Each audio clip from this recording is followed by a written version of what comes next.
Champions Network, hear our song. Stronger together where we belong. Champions Network.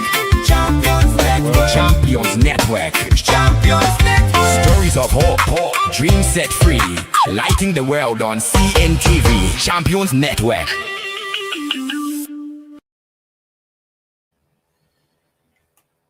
Welcome to Champions Network TV.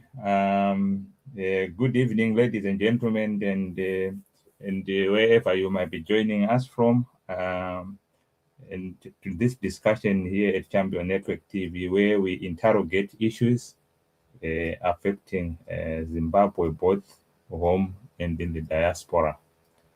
Tonight we are focusing on the most important debated political and constitutional development in Zimbabwe today, Constitutional Amendment Bill number 3.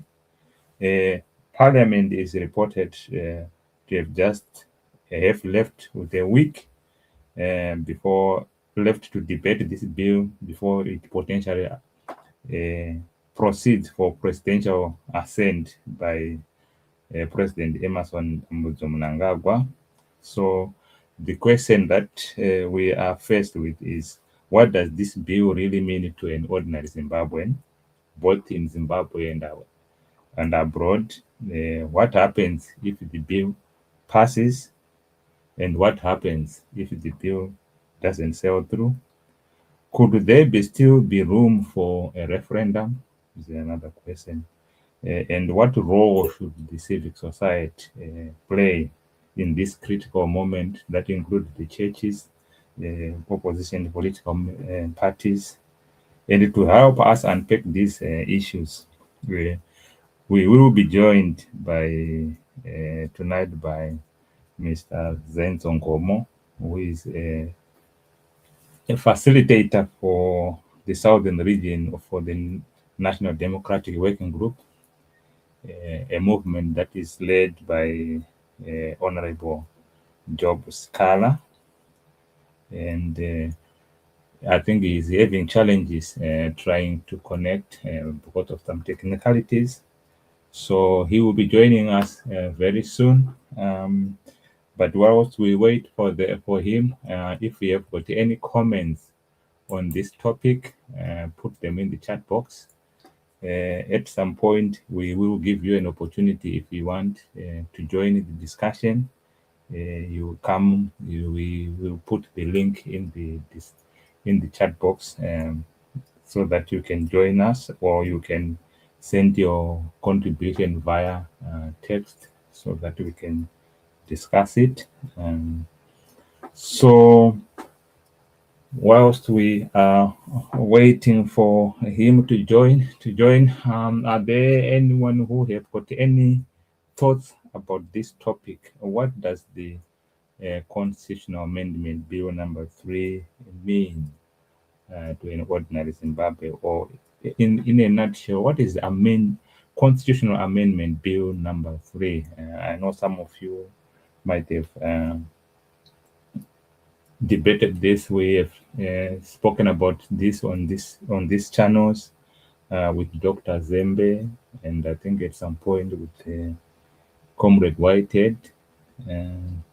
But fundamentally, it's a fundamental shift in the constitutional making process in Zimbabwe. The bill number 3, it has got about 21 amendments that it wants to bring, and I think the most contested or the one that is people are talking about quite a lot is the provision that will allow the extension of the presidential term from 5 years to 7 years, and within that, and also there is also a provision to remove the requirement for a popular vote for the president in favor of parliamentary vote. There are quite a number of discussions around this. Those pro are saying, well, that's what they've been doing since 1980, when we got the Lancaster House Constitution, where we had the prime minister and the ceremonial president. So we used not to vote for the president. But however, history tells us that at that point, the president was not, although was not directly, he didn't have executive powers. He was just a ceremonial president. It was only when we had the Unit Accord in 1987 where we amended the constitution so that we have an executive president, and from there we have had only the president being voted in by the generality of the Zimbabweans, which means it was a one man, one vote. And so those who say we have been doing this since, I think it may be, I don't know, it may be misplaced understanding, but that's, and also I think those who are against including the war veterans, they are telling us one of the reasons why people went to war was to fight for a one man, one vote, because at that point it was just a small section of the population, particularly the whites who were voting, and then and the majority were not allowed to vote.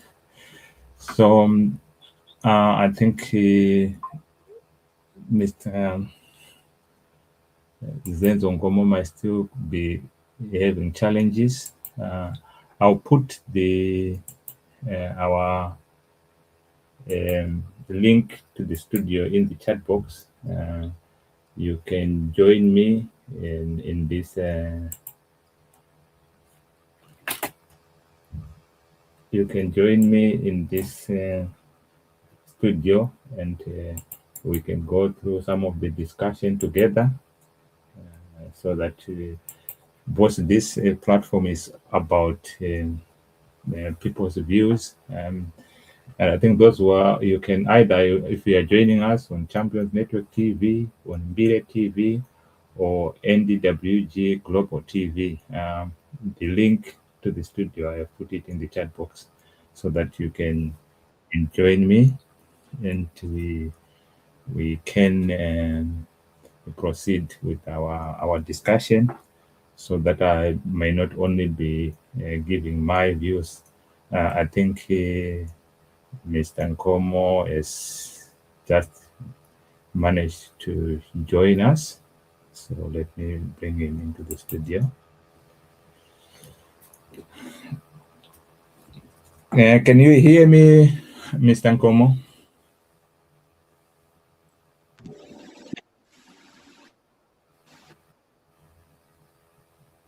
Can you hear me?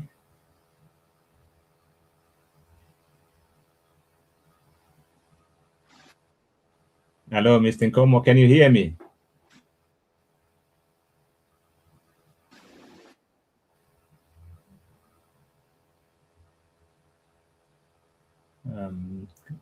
Can you hear me?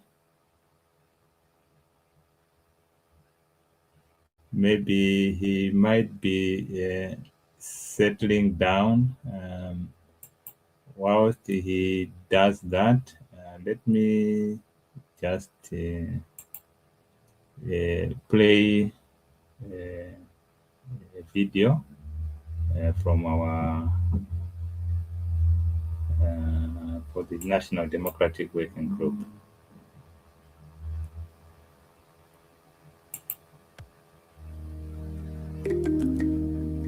Zimbabwe stands at a defining moment, a moment that will shape the future of our constitution, our democracy, and generations yet unborn. The National Democratic Working Group, led by Hon Job Sikala, calls upon every Zimbabwean, young and old, at home and in the diaspora, to remain informed, engaged, and vigilant. Constitutions are not documents for politicians alone. They are the people's covenant, the people's protection, the people's voice. As constitutional amendment, Bill number 3 approaches Parliament, we urge citizens to participate peacefully, democratically, and courageously in shaping Zimbabwe's future. Let your voice be heard. Let Zimbabwe belong to its people. This message is brought to you by the National Democratic Working Group. Zimbabwe is our home. Its future is our responsibility.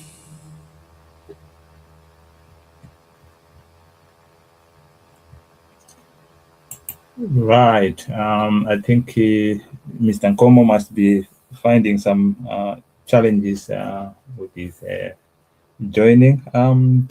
But I think the first part of our discussion was around what actually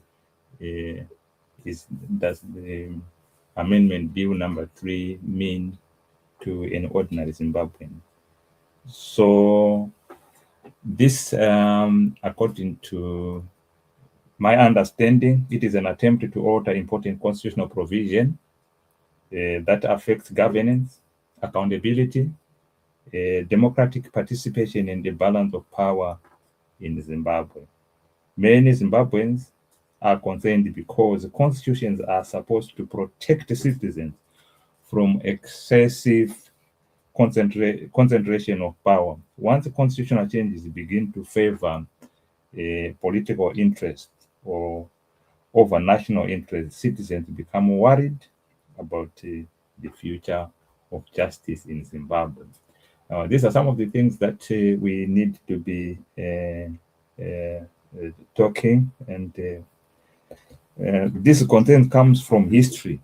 Of course, the history Zimbabweans know that constitutional changes can have long-term consequences beyond current political leaders. So people will be asking, is this amendment strengthening democracy or is it increasing accountability? I think, from my point of view, it's concentrating power in the executive.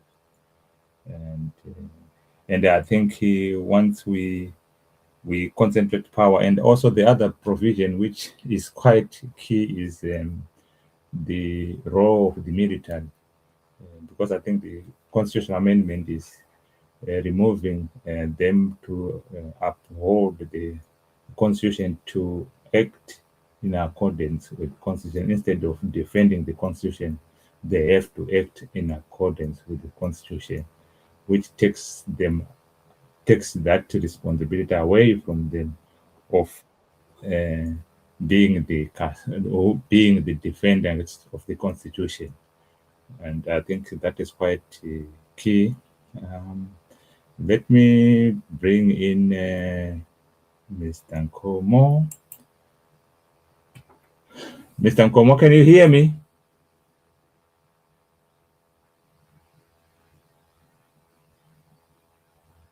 Mr. Nkomo, can you hear me?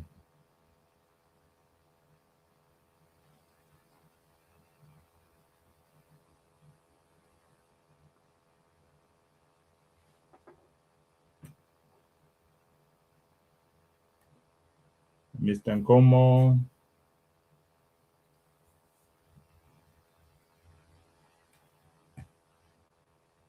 Hello.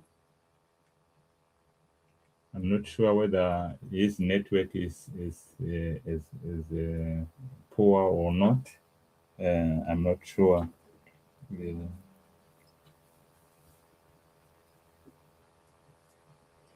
So the question that we are asking is what is the role of the civic society, churches, lawyers, students, ordinary citizens like yourself. That's why I also encourage you to join me in this broadcast so that you can give us your views. Um, I think one of the important things that we need to understand about the constitution is our constitution affects everyday life more than people realize. Um, the constitution determines how leaders are chosen. That as like I was saying before, that currently our constitution allows every Zimbabwean to decide who becomes the head of state, who becomes the president. And it also ensures the balance of power between the executive, the judiciary, the parliamentary, all those three arms of government.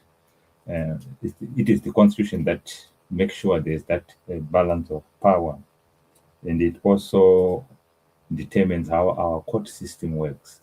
And I think one of the key changes to this with this constitutional amendment is that the judges are going to be uh, appointed by the president, which means they then have got their loyalty to the president, so they may not make judgment that doesn't align with the executive. So it takes away their independence if they are going to be appointed by the president. And so even the market, the vendor, the teacher, the nurse, and the unemployed youth is affected because constitutional governance affects the economy, it affects the service delivery, freedom, and stability. That's why we need the leaders that are accountable to the people. We don't want to have leaders that are accountable only to Temba Maposa. Join me now. This is the measure. I'm in the shoes of Mbire. So if you join me here, we can discuss this important topic because the key question that we need to be asking ourselves as Zimbabweans is we are only got almost a week until the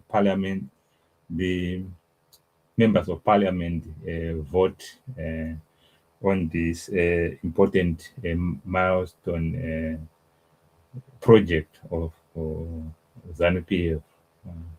So the question is there anything that we can still do? We know that we were supposed to engage in the consultation, which were heavily suppressed. No dissenting voices were being allowed. According to the media, what we saw was people being denied the right to say what they thought. And also, how do we then have confidence and in the process of which then decide the final outcome of this constitution making process? Mr. Nkomo, can you hear me now?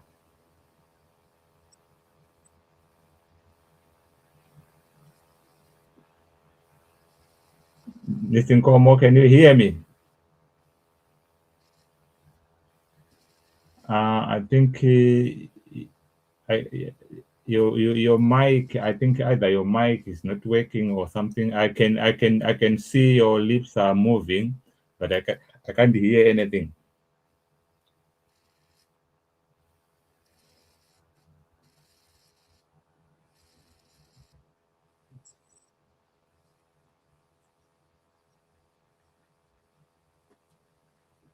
Mr. Nkomo, can you hear me?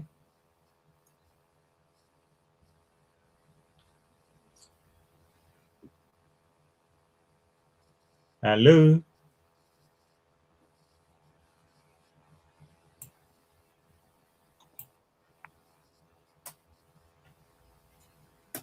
Uh, Bless, bless praise. Can you hear me?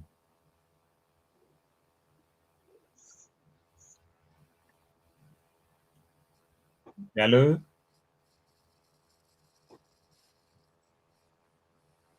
Uh, can anyone hear me?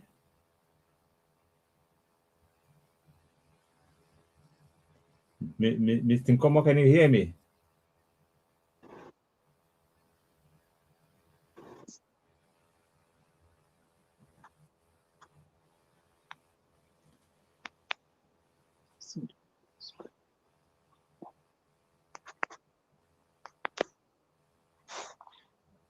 Hello?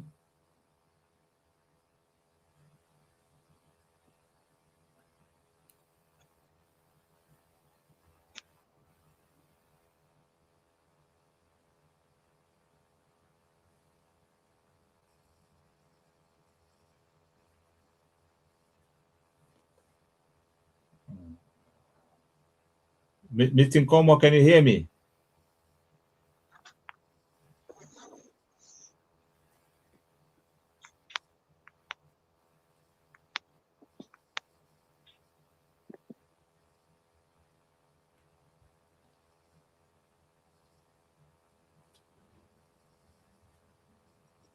Um, I think I can.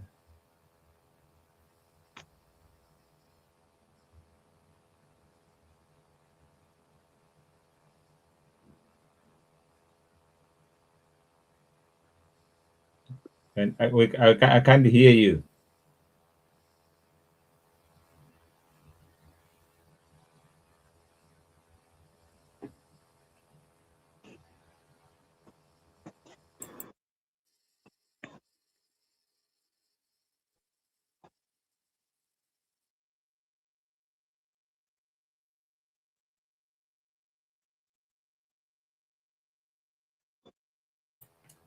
Breast praise, can you hear me?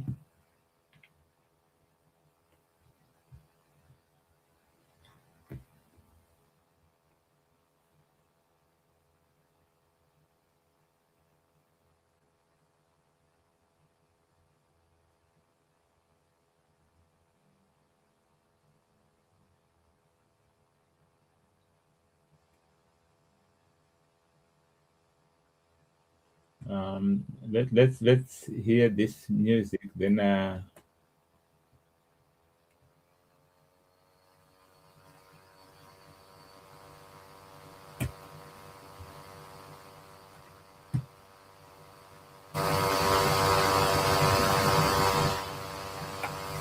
hello,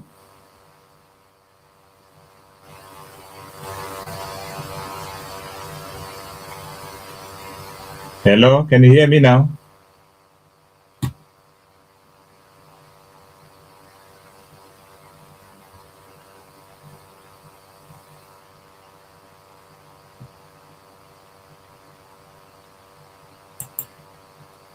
Um, let's listen to this music whilst maybe he might be able to sort out his sound. I think his sound is the one that is a bit of a challenge. Um,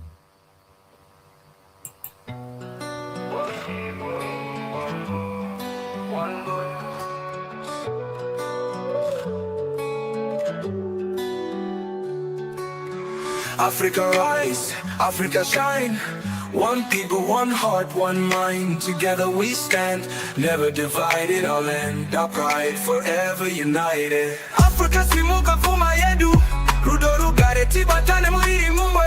Ndebele Africa paga masingaba, tina bantu sibanyenge nfisiyo. From Cape to Cairo, our drums still play. Voices of freedom light our way.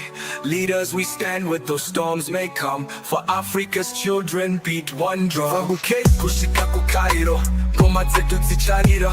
Iswire rusununguko rinotitungamirira. Tinotsigira vatungamiri vetu, kunyange zvipfeko zvikauya. Nokuti vana veAfrica vanoridza ngoma imwe chete. Asangane madhodha naonzva singa bantu abakota sisoze sahlukaniswa. Asangane madhodha naonzva singa bantu abakota sisoze sahlukaniswa. Our leaders carry the dreams of the past. We lift them up so their visions last. Who are we? What do we stand for? Peace, unity, and pride. Tiri vanhu veAfrica tirudo nerunyararo.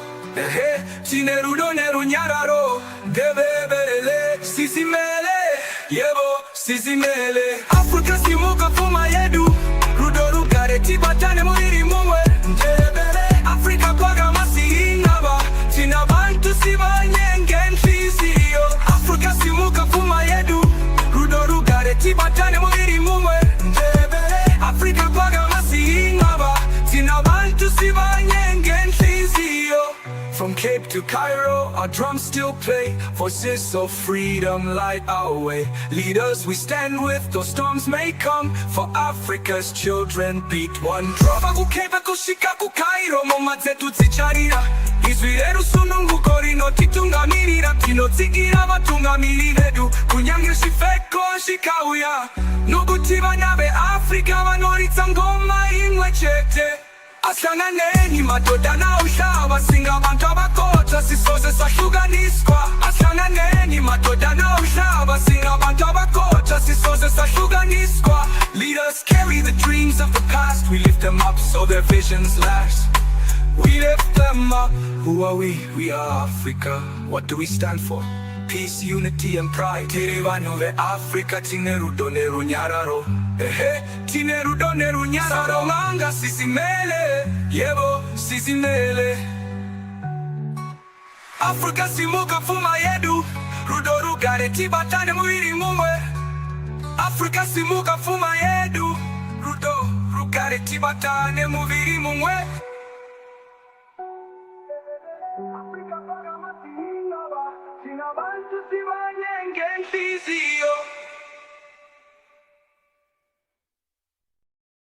So, Blessing, can you hear me? Can you come and join me so that maybe we can have a little discussion there? Or you are? Are you aware of the meeting that is currently going on of the United Opposition Party? No, I wasn't aware of that.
Sorry, I think the challenge we are having is Mr.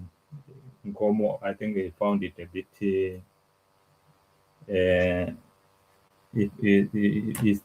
did not manage to join.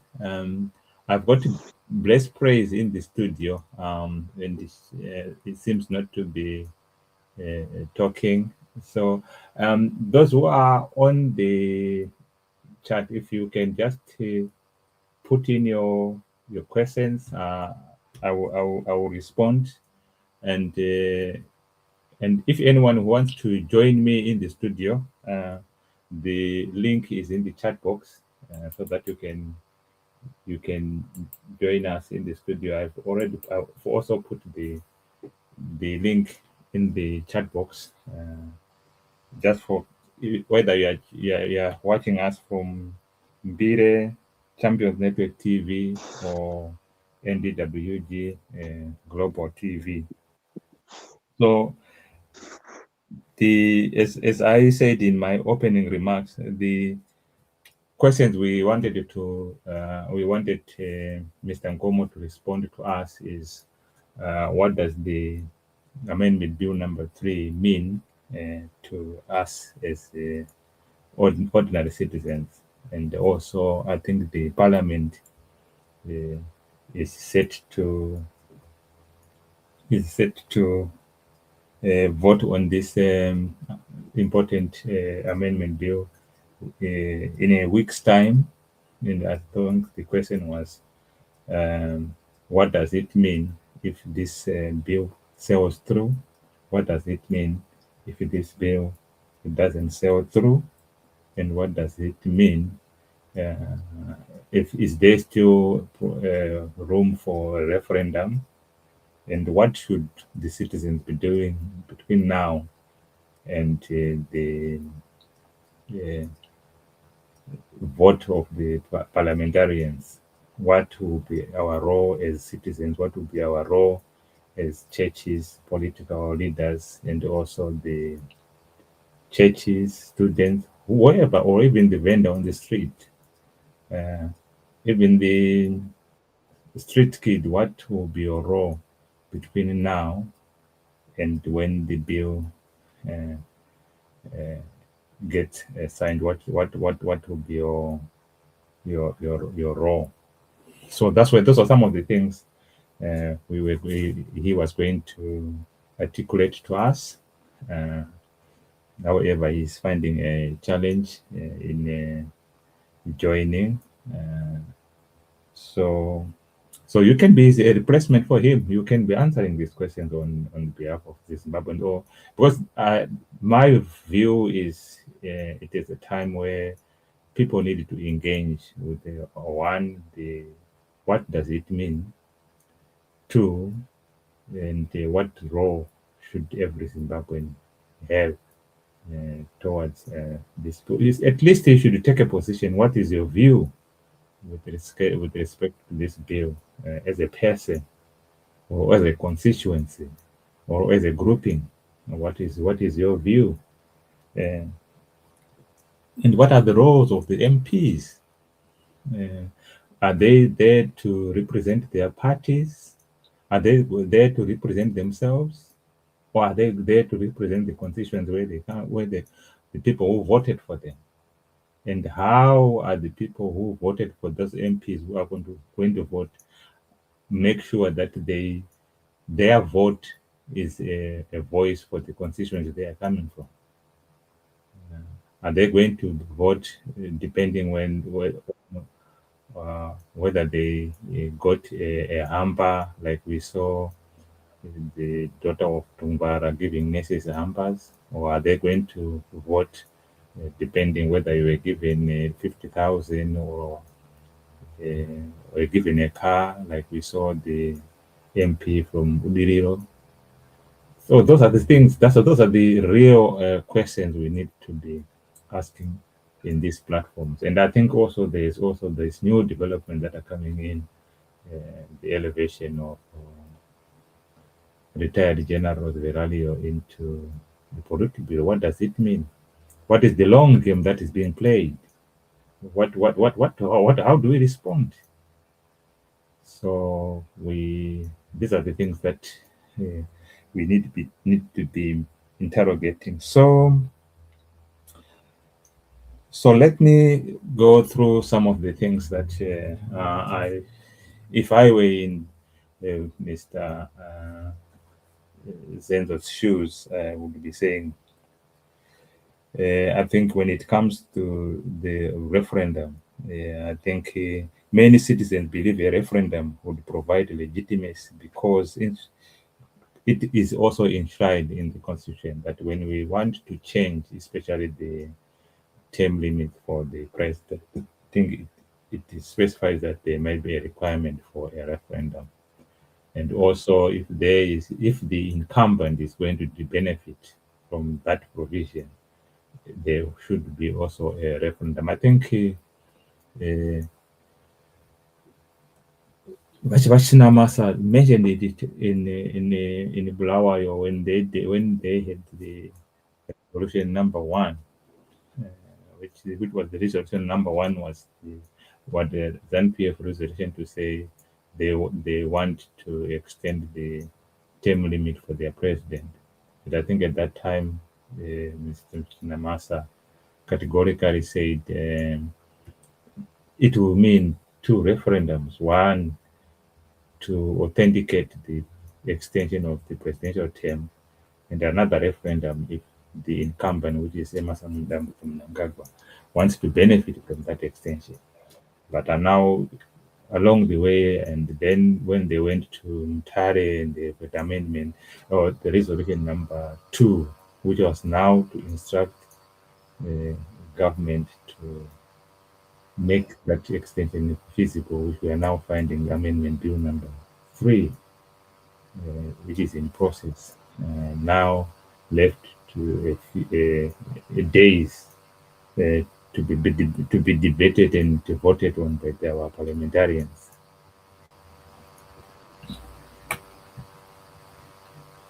Just hold on a minute. Let me just answer a call.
So citizens believe the referendum should provide legitimacy, and a referendum allows Zimbabweans themselves uh, to to express their views when it comes to these amendments.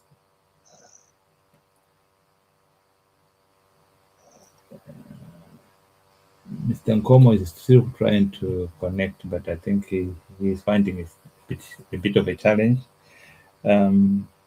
So the question, So more public education is not, at this moment. I think more public education is needed to, especially to Zimbabwe. What do we need to do? A lot of civic groups, they are writing petitions. I think I don't know if the window for submitting your views and your objection or supporting of the bill is still open. So those are the and also so that people fully understand the implication for the bill. Uh, because sometimes we become emotional to say, "Oh, I don't want the bill," or I don't support the bill. But at the bottom of it, it's more about uh, making those decisions with understanding. It's more about making those decisions with understanding. So, what should the civic society do between now and I think it's one of the key things is we need to find how do we express our our position to our members of parliament who are now the key players. Uh, if it is a football team, they are our center, our strikers. We have done all we could as the team to defend or to play. But the final decision is we give it to our strikers, which is our. So they should understand it from that perspective. They are the strikers in this. So if you are a striker and you are bought by the opponent team, so that before when you are faced with just the goalkeeper, you kick the ball the other way. I don't know what that means. So the civic society is supposed to educate citizens peacefully and engage members of parliament, as I was saying, and also organize discussions like we are doing now. Uh, just organize discussion where we talk about these things. Both I've got someone who has just joined me there. Kagona, can you hear me? Yeah, I can hear you. How are you doing? Yeah, not too bad. Yourself? I'm doing very well. How did you find the discussion earlier on around the appointment of our retired General Velario into the Politburo? How was it over there? No, I missed much of it. I just joined, I think, the last 10 minutes of it. Or you just joined the last 10 minutes? Yeah, I finished work very late today, so I was unable to join. Okay, that's fine. Yeah. Today I was supposed to be joined by Mr. Nkomo, and I think I had scheduled a specific discussion around Amendment Bill number 3. I think the key things that he was going to talk about it was one, uh, what in a nutshell, what does the bill mean to an ordinary Zimbabwean? That means to a teacher in Cholocho, a vendor in Mbare, a student at University of Zimbabwe, Mbuya in Kwatenda Mbuya. What does the bill, Amendment Bill number 3, what does that mean to them? And also the fact that the bill is now left with just a few days before the parliament sits to debate and finally vote on whether they make the bill pass or not. So the question, what should the citizens do at the individual level, at group, community, whether churches, politicians, political parties, lawyers, whoever they are, what should we be concentrating doing now? And maybe hypothetically answer the question, uh, what will it mean if the bill passes? And what will it mean if the bill doesn't go through? And is there still room for a referendum. So I don't know if you have got any thoughts along those uh, discussion points.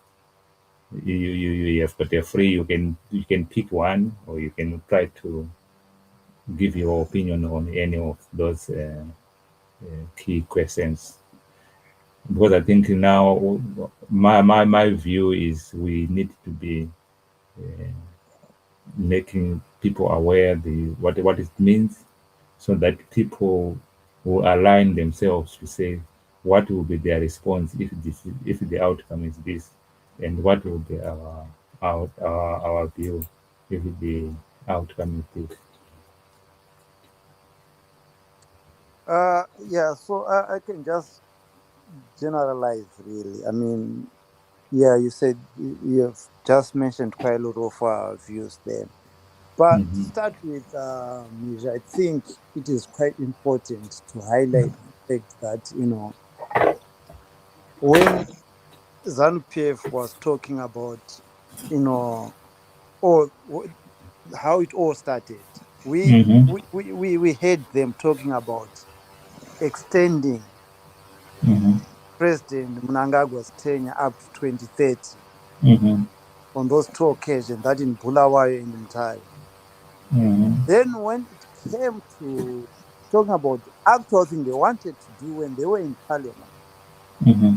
that's when they then started saying that, telling us in detail what they were intending to do Mm-hmm. by taking away, our rights to vote as a race, one man, one vote, that wasn't, I think it wasn't elaborated when they pronounced the whatever they call it in Bulawayo, in Matebeleland, I mean, in Mutare. They did not explain exactly what they intended to do at that time. So Mm-hmm. it was more of a hide and seek approach at that time, in my view.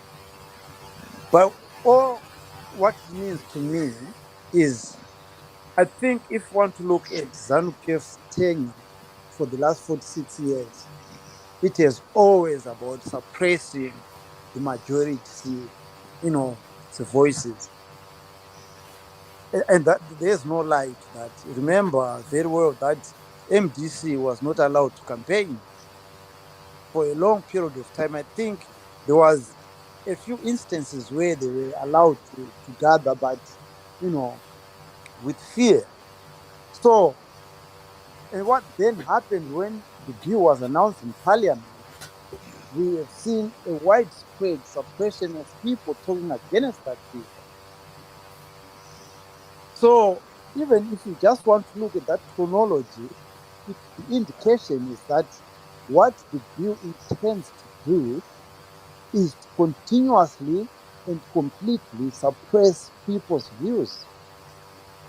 When you go to other places where, even for example, Iran, when people there were not even allowed to say, especially women, to say anything against, their rights, being mutilated, that's where we are heading. But even though you saw that in Iran now, people, they have been uprising for a long period of time now, but people were being killed for doing that. So another clear example is what happens in Russia. But you can't say anything against Putin.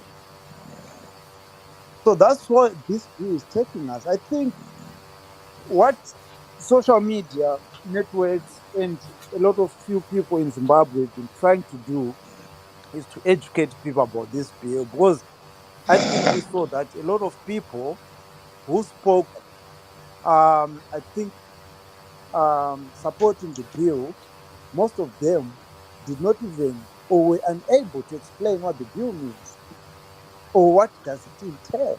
Most of them, because they have been told that this is the bill that enables the president to continue doing his good work. But even if you ask them what good work, none of them were able to highlight even a single thing. Most of them mentioned probably roads, But we know that a lot of roads in Zimbabwe, that's why we've got quite a lot of accidents in Zimbabwe, because the road infrastructure is so poor. We cannot measure road development by one stretch of road, which by any standards, I mean international standards, Bulawayo Road is not even, it's just, so we have also seen widespread, I mean, ZANU-PF itself has taken the space, has been educating people or misinforming people about the bill. They have been able to campaign, form rallies. On the other hand, the opposition or those people who are against the bill have not been given any chance. Just imagine if you want to look at it from another different perspective. Yeah, even the people, social media abroad outside Zimbabwe who are just trying to educate people are being sought after by ZANU-PF. Just imagine that, and then take that. How are we going to survive in the event of this bill going through? How are things gonna be like? So you see where everything is going by just those few comparisons. Because if ZANU-PF is harassing somebody in South Africa, someone in the UK, somebody in Zambia, how about when the bill passes? Mm. You see, so I think we don't have to know the bill in depth for us to know that this is not a good thing. Because the main thing they want there is to make sure that Mnangagwa stays in power and to make sure that this parallel line of government that he has adopted, I think he adopted it quite a long time ago, but we now see it right in front of our eyes now. He wants to rule Zimbabwe using a parallel government. So Wow.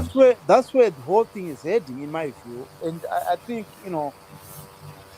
for the question what we can do now, I think the only options that we have at our disposal, I think mainly is social media, even though, as I said, social media is also being suppressed. If they are hunting people abroad outside Zimbabwe for just sharing their views, that space is being squeezed in it, because a lot of people, they're being scared that, if I come out against this bill, my family in Zimbabwe will be persecuted. That's the fear. That's what they're trying to do, that, instill this fear to those people abroad, tell them that we can come after you. Then they'll tell their relatives back home that we can't say anything against this bill. And that's what is happening. I saw this other video, I think it was in a stadium where people were singing about Whitney Vayo and Scott. I couldn't actually hear what they were talking, but I think they were praising those people. So those people are given that platform to do that. But if you just say anything against the bill, you're not going to survive in that environment. So again, that's where this bill is going to be taking us. And we need to continue, therefore, to do what we can do. I mean, using the options that we have, the social media option, just to educate people so that they know. And I think that a lot of people actually, Mr. Mirza, they know now that this bill is not a good thing, but we are being forced into it. I think they know it. And I think also members of parliament, deep inside, they know that this bill is going to save them for a very short period of time. Once the bill passes, Mnangagwa is going to start taking those people down he perceived as people against his rule, just like what he's allegedly doing to people who propped him to this power where he is now. It is alleging that he is, putting them away one by one, so that there is no dissent, So yeah, that's my general view over those questions that you asked, Mr. Anisha. Thank you very much, Kagona. I think you actually took people on a political education process, and you started with where it started to say it was conceived in some sort of deception and secrecy, where when they had their resolution number one in Bulawayo, they said they wanted to extend the presidential term, and they never then put the nitty gritties of what exactly was in their thinking. That or it within that the the powers of the army will be reduced, and the uh, traditional leaders will be allowed to be political, and they will also the gender commission, they will do away with it, and a lot of those provisions they are putting in the bill were not explained when they put to the Congress in to their annual conference in Bulawayo, which brought the resolution number one, which is their party's desire to extend the term for their president, which then resolution number two in Tare, where they make a resolution to say we want to instruct government to put this into a legal instrument, and all those nitty gritties were not explained. I think a lot of those things then came out when they had now drafted the bill, and then people begin to say, even some people in ZANU-PF themselves, they said, "Oh, we were not part to this." Some of the provisions that are now coming in the bill, and as we have rightfully said, the space to actually either talk about this bill. We saw when Professor Madugu tried to gather his people to discuss these things, they were beaten up. Tendai BT tried to just gather in a house and try to talk about this bill. They were arrested and banned to talk again. We went to the consultative processes. There were all violence there.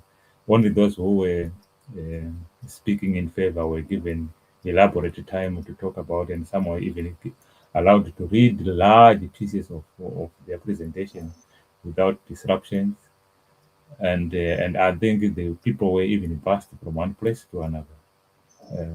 I think as Mr. Maduku expressed it in one of the platforms, he says, if you are doing a consultative process, you don't ask people to come to you. You go to where people are. You go to their churches.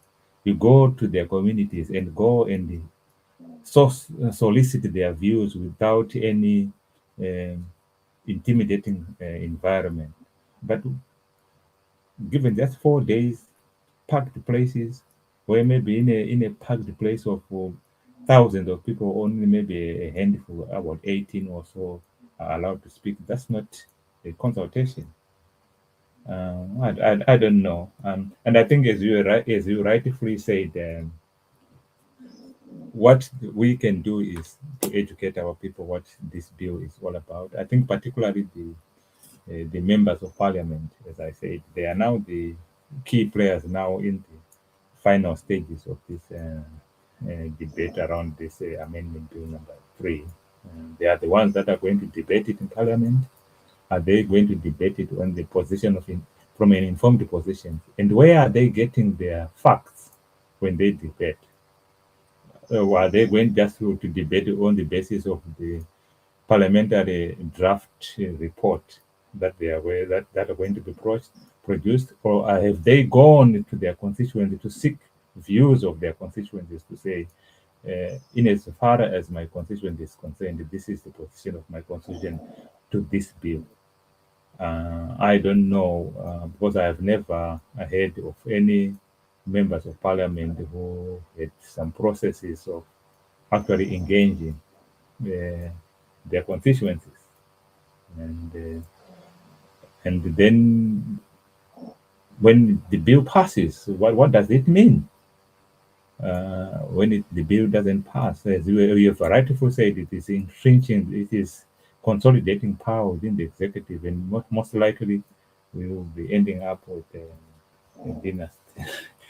I think Temba Maposa there is saying members of parliament are already captured. So these are things that we need to be, we continue to be educating them to say, in as much they can be captured today, it's just to feed their stomach today, but we have got a generation that are going to be affected. Their children, they shall reflect on this moment of the question to say, members of parliament of I don't know what parliament number we have, sold on the wishes of the people when they put money ahead of their constitutional responsibility to interrogate all the bills that comes with, are they in favor of their people, and what are their constituencies saying. Are they going to vote with their stomach, or they are going to vote with their conscience? And whose views are they going to put when they go into the secret ballot? And also the other thing that we need to be checking ourselves is the process itself. Is it going to be by show of hands, or is it going to be by secret ballot? Because when it is show of hands, I think within the oppressive environment that we have had so far, no one wants to raise their hand against the bill, and you'll be known who has said no to this bill, whether it is a secret ballot, and so that the members of parliament will knows when once you get to the polling booth and you are on your own, you just have got to express what your constituency is saying, not what you think. Because when you are in that parliament, you are not there for yourself. You are not there because you are convinced about whatever, but you are there on behalf of a constituency, people who have put their trust in you to put you in that position. So, Mr. Nisha, can I just, you mentioned something there about the MPs, Mhm. because as I think, I'm not sure, maybe on different platform, this was also discussed. If an MP, Mhm. right, is being involved in this kind of, thing, like the magnitude of task on that particular MP's shoulder is massive. And I would envisage a situation whereby that particular MP will go to his constituency, not only once, not only twice, several times, talking to them person to person. We've seen this kind of stuff happening all over the world. Get their views, and you go to parliament and say, guys, this is what my people are telling me. But I can't remember seeing even a video on YouTube or anywhere of an MP campaigning with his people, getting views from his people. Like, if you live in Glenora, go to Chitubu, for instance, talk to them there, gather their views there, and take the views back to parliament. I did not see something like that happening. So I think it's just that, if anything, right, on the day that they are going to vote, people of Zimbabwe should be going or standing outside the parliament. I know it is far away now from it's not like the one used to be in Harare was quite easy for everybody to get by, but this one is far away from the city now. But people should be going there with their placards, just standing outside, no to bill number 3. But again, we do not have that space anymore. We've seen it happening all over the world, but we can't do that in Zimbabwe. But what we are doing now is citizens. I've seen a lot of people just posting those placards. We are just posting those placards, not bill number 3, not bill number 3. And on that day when they are voting, we need on social media to record, I think, the highest number of placards with no bill number 3 on social media on that day when they're going to vote. Let's flood Facebook, let's flood Twitter, let's flood other platforms with no to bill number 3. Mhm. Thanks. Yeah. Yeah. When you were responding to the issue of MPs, in my wild imagination, I said, oh, Parliament had a process where they said, oh, that we are going to people, and they did their state managed consultation. I think MPs should have had such processes within their constituents to say they can actually have representatives going out in wards, gather people, gather their views together, find a way of recording the outcome there. What are their views, without any taking sides, Interference. Yeah. without interference. Let people just to say what, even if someone who is supporting the bill come and says, I support the bill because 1, 2, 3, 4, 5, record it. And so that you also come up with your own constituency report of what your constituents are saying in terms of the numbers of people who participated in your consultation.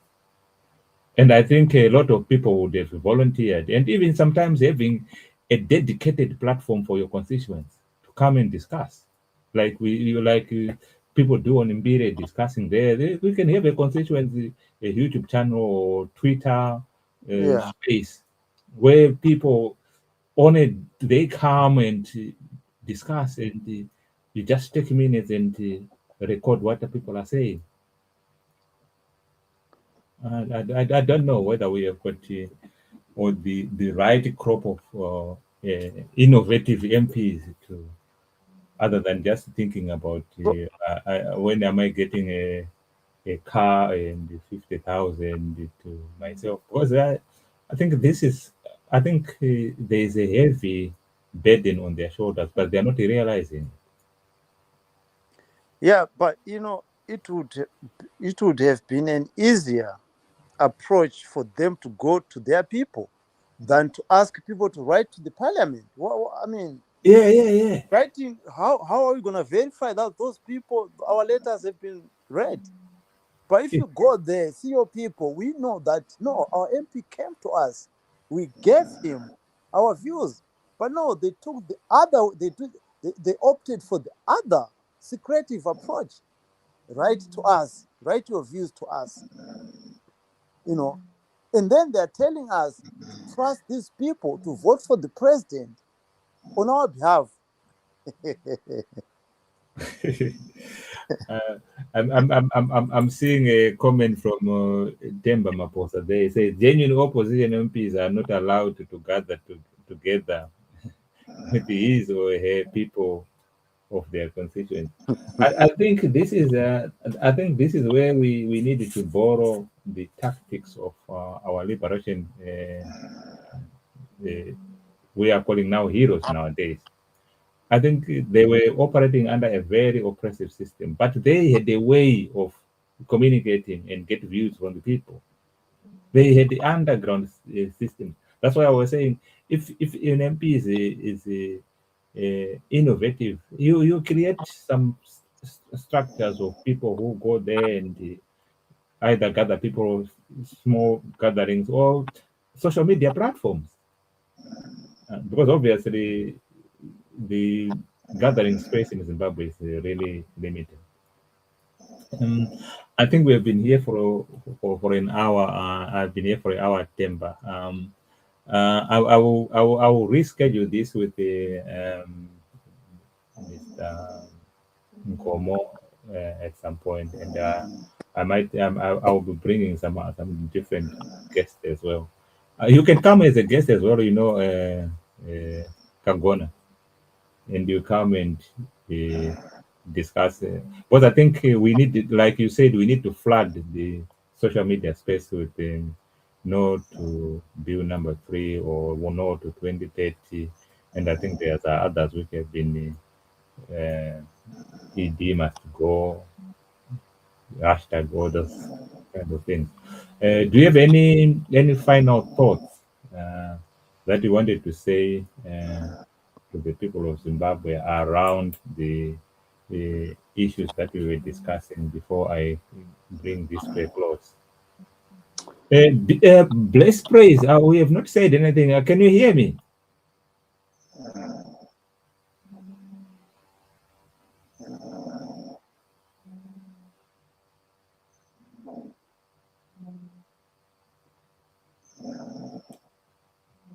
He joined quite a little while ago, but he has not said anything. I don't know whether he just joined in and went away. I'm not sure.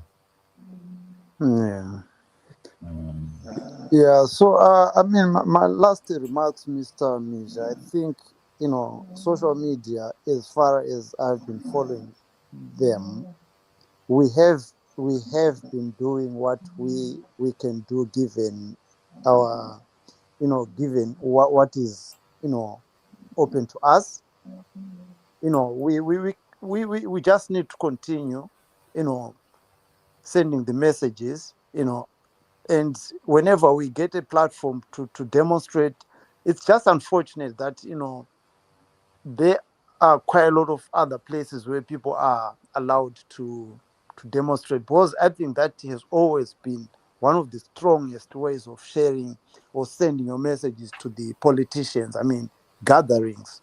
Yes, social media is one of them, but traditionally and now it's always been to demonstrate. You show your numbers. That's how you show the politicians that we are not happy about this. But nevertheless, social media has played and you will continue to play a major role in the political terrain. And let's just continue doing what we are doing. And people of Zimbabwe should continue to use whatever space they have to send their messages, so that Mnangagwa and his cronies know that we do not subscribe to their lies about bill, their lies about what this bill is going to benefit us. We know it's just about them. So let's just continue to send that kind of message using social media and demonstrate whenever we get the chance to do so. Thank you. yeah, thank you very much. I think Temba Maposa was adding to the fact that You're on mute. am I on mute? Can you hear me? I can't hear you. We cannot hear you. No, no, no. Temba Maposa is just saying rural folks have a challenge with the internet.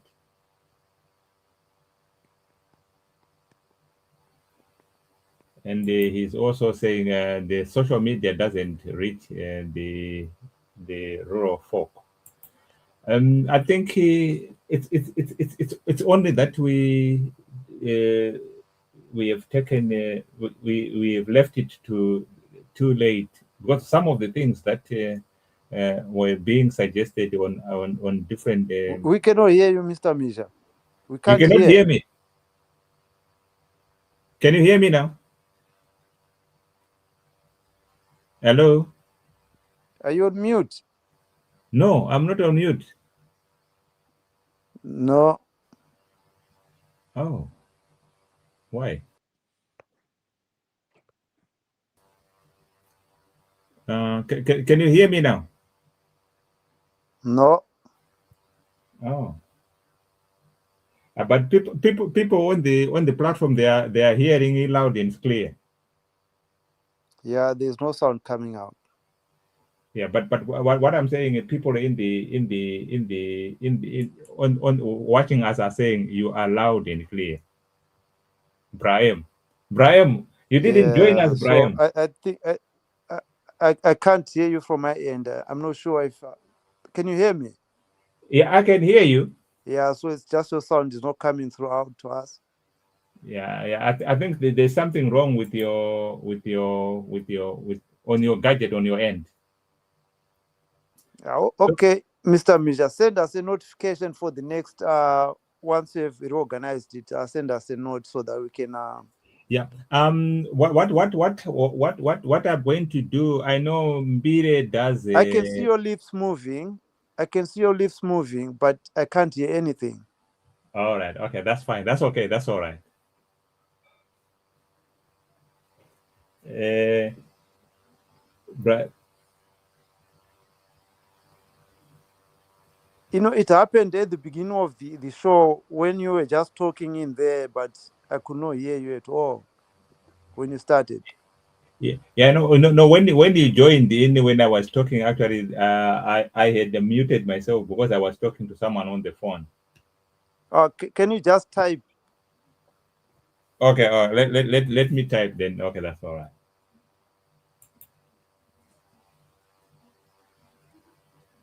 Yeah.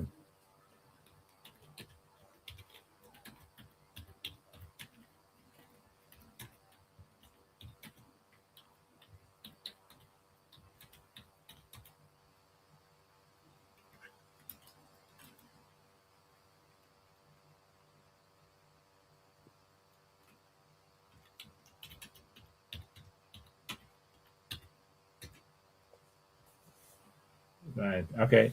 I think we are coming to an end.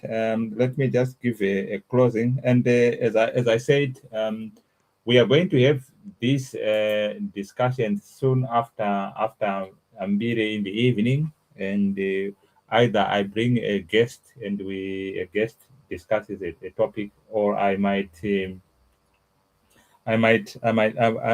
just bring a topic and we discuss it. Especially, my view is education around the bill number 3 until it goes to voting, so that uh, we discuss and we come up with some practical things that we can actually advise people on the ground to do, or those who in the diaspora, what they can do. So let me just thank you for watching, either whether you were watching on Mbire TV or on Champion Network TV, or you were watching on NDWG Global TV. And I can't thank you enough for being with us, and people like Temba Maposa commenting, that was very useful. And Brian, you will be more than welcome coming on the platform as we discuss. So tonight's discussion is highlighted just how important Constitutional Amendment Bill number 3 is to the future of Zimbabwe. We have had concern around the accountability, as Kagona was saying, and the role of Parliament, the importance of civic engagement, especially around the constitutional amendment, and also using the social media to make people aware, and whether Zimbabwe themselves should direct decide through a referendum. This is also still uh, it was an unfortunate that our guest, Mr. Nkomo, was not able to join us, but he sincerely put his apology, and that was his apology from Mr. Nkomo. My apologies, Mr. Mija, and your listeners. I am prepared that we may reschedule this important discussion. I have a network challenge today, so he had a network challenge today.